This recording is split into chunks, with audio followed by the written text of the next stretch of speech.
بسم اللہ الرحمن الرحیم۔ السلام علیکم۔ حضرت ابراہیم علیہ السلام نے اپنی نسل میں رسول کے عطا کیے جانے کے ساتھ ساتھ خانہ کعبہ کی حفاظت کی دعا بھی کی تھی۔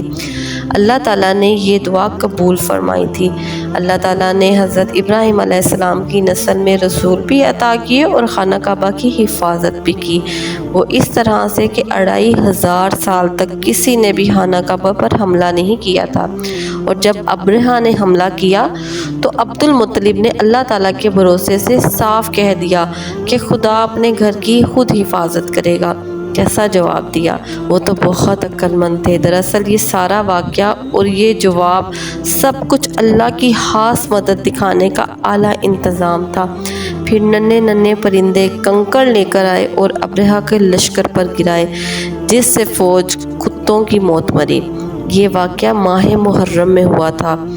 اسی زمانے کی بات ہے کہ عبد المطلب نے ایک خواب میں دیکھا کہ ایک درخت ہے جس کی چوٹی آسمان تک ہے، اس کی شاخیں مشرق اور مغرب میں دور دور تک پھیلی ہوئی ہیں۔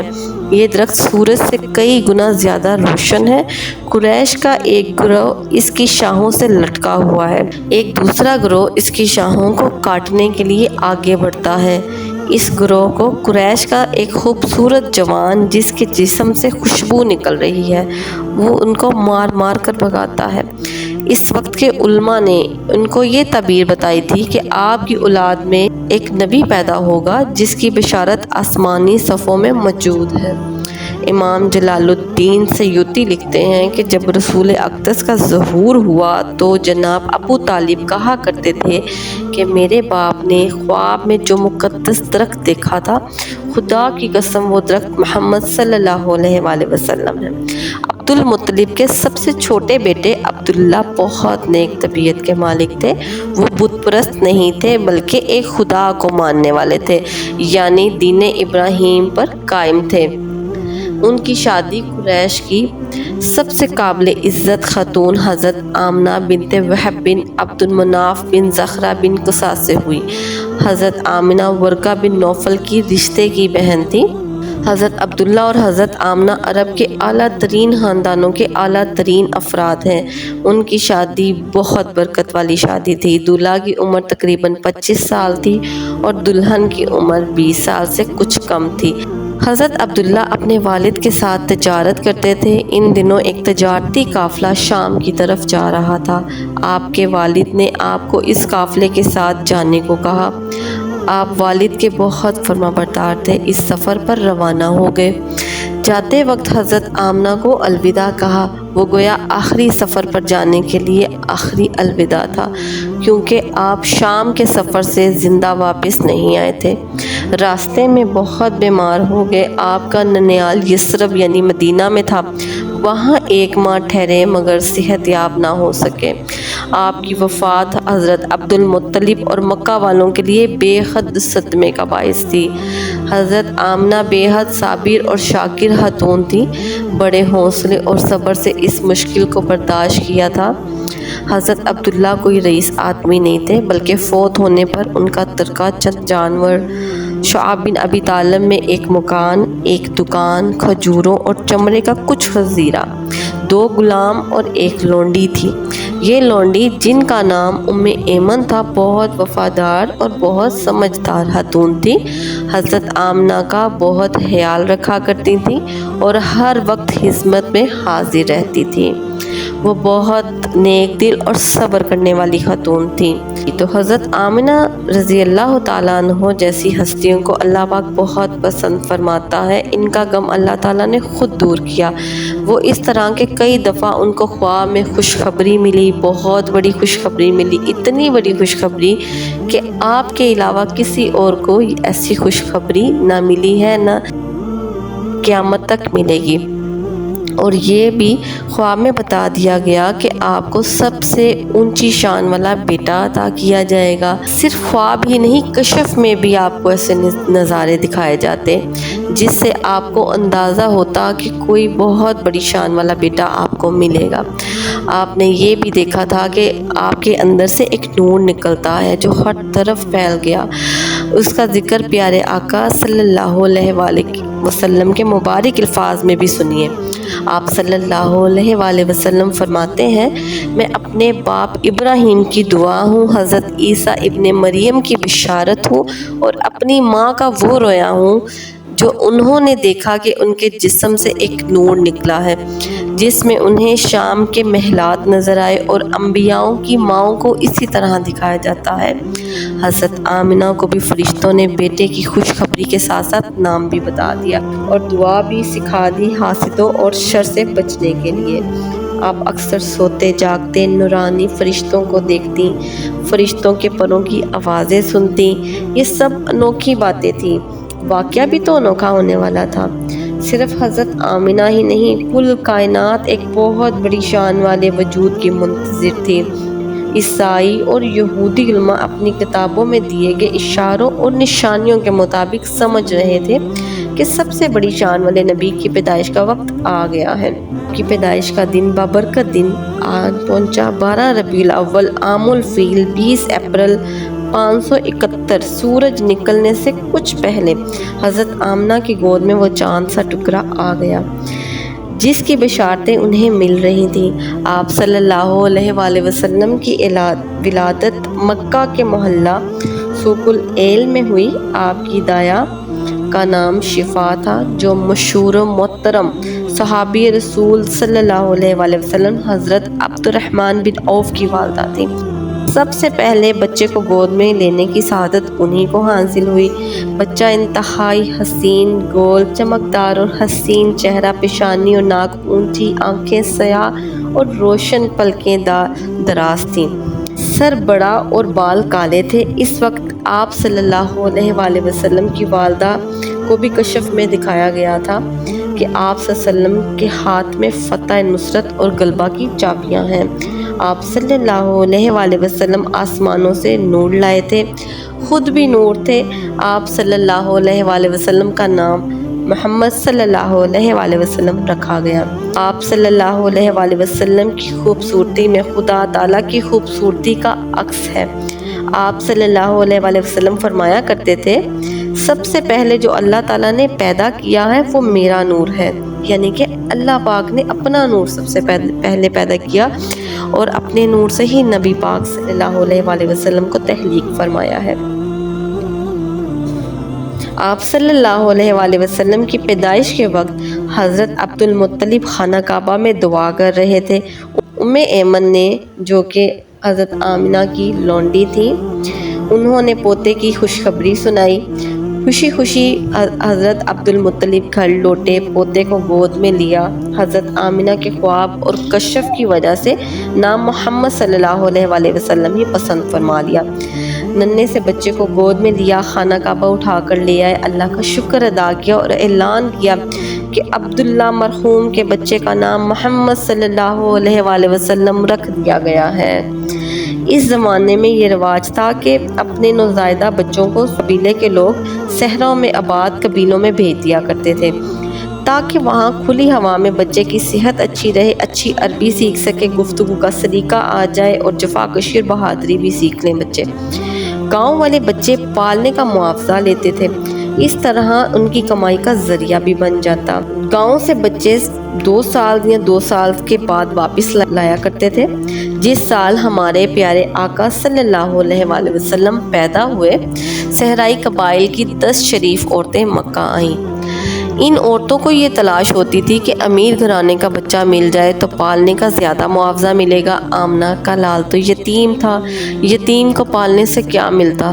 جب خواتین کو پتہ لگا کہ اس گھر میں بچہ تو ہے مگر یتیم ہے، اسے چھوڑتی بھلا کیسے نہ۔ یہ شرف تو حضرت حلیمہ کے حصے میں آنا تھا۔ صرف ایک خاتون حلیمہ ہی تھی جن کو امیر گھرانے کا بچہ نہیں ملا، تو بجائے خالی ہاتھ لوٹنے کے یتیم بچہ لے کر جانا ہی بہتر سمجھا۔ دائی حلیمہ نے حضرت آمنہ کے گھر آئیں۔ ننھا بچہ ابھی 1 ماہ کا تھا، یعنی کہ حضور پاک صلی اللہ علیہ وآلہ وسلم ابھی 1 ماہ کے تھے۔ 1 ماہ تک انہوں نے اپنی ماں کا حضرت آمنہ کا دودھ پیا تھا۔ حضرت آمنہ نے حضرت حلیمہ کو بتایا کہ دیکھو، بظاہر تمہیں یہ بچہ ایک بیوہ عورت کا یتیم بچہ نظر آ رہا ہے مگر یہ معمولی بچہ نہیں ہے، مجھے اللہ تعالیٰ نے بتایا ہے کہ یہ بہت بڑی شان والا بچہ ہے۔